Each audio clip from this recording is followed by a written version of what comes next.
অনেকদিন পর special chicken রান্না করে বাড়ির সকলকে খাওয়ালাম। আজকেও তো বাইরে প্রচন্ড রোদ, এই কয়েকদিন ধরে জিনিসপত্র তো রোদে দেওয়া চলছে। মায়ের এদিকে ডাল এবং একটা তরকারি তো কমপ্লিট হয়ে গেছে। এরপর আমি মাংসের জন্য সমস্ত কিছুটা কাটাকাটি করে রেডি করে নিলাম। চিকেনগুলো তো মা আমাকে ধুয়ে দিয়েছিল, সেটাকেই এরপর ম্যারিনেট করে নিচ্ছি।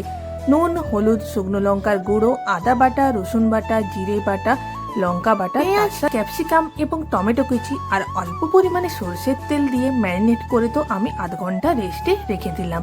এরপর তো কড়ার মধ্যে তেল দিয়ে একটু পরিমাণে নুন হলুদ দিয়ে আলুগুলোকে ব্রাউন কালার আসা অবধি ভেজে নিলাম।